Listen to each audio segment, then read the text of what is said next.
Assalamualaikum warahmatullahi wabarakatuh. Perkenalkan, nama saya Zaki Ramadan dari kelompok 2 Hukum dan Kriminologi. Pada kesempatan kali ini saya dan teman-teman saya akan menjelaskan pengaruh kriminologi terhadap hukum pidana.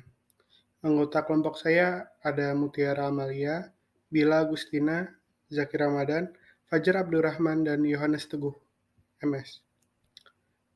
Yang pertama adalah sejarah perkembangan kriminologi. Kriminologi berkembang sejak abad ke-18 hingga sekarang.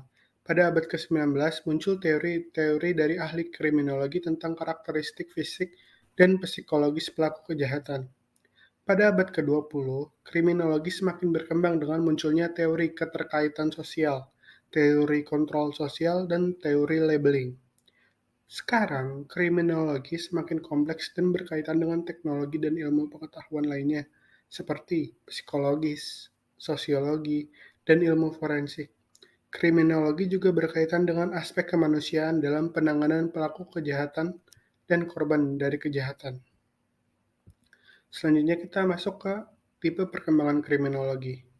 Yang pertama adalah perkembangan teoritis, berkembang dengan munculnya berbagai teori tentang kejahatan dan pelaku dari kejahatan itu sendiri.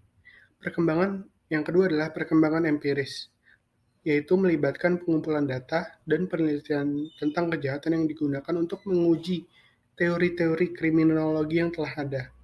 Selanjutnya adalah perkembangan praktis, berkembang dengan penerapan teori-teori kriminologi untuk mencegah dan menangani kejahatan.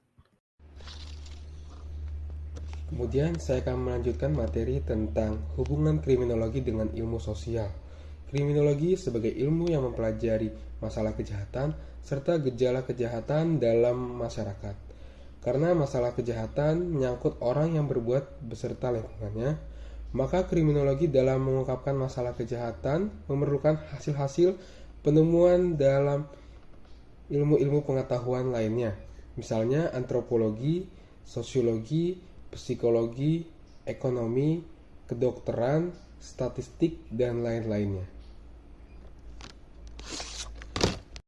Makna dan ruang lingkup kriminologi. Kriminologi berasal dari kata crime, itu kejahatan, logos, ilmu.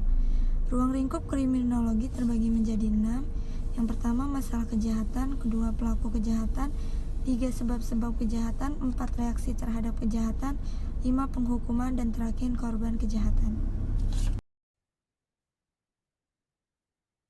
Hubungan kriminologi dengan kriminalistik. Ilmu kriminologi membahas kejahatan sebagai sesuatu masalah manusia secara umum, sedangkan kriminalistik membahas tentang kejahatan lebih menekankan kepada persoalan dari segi teknis.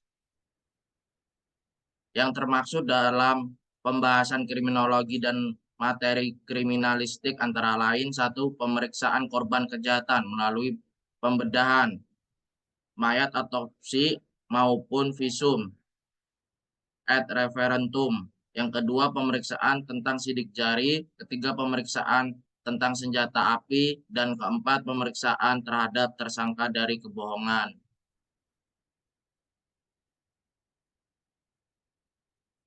Oke, sekian presentasi dari kelompok kami. Kurang lebihnya mohon maaf. Wassalamualaikum warahmatullahi wabarakatuh.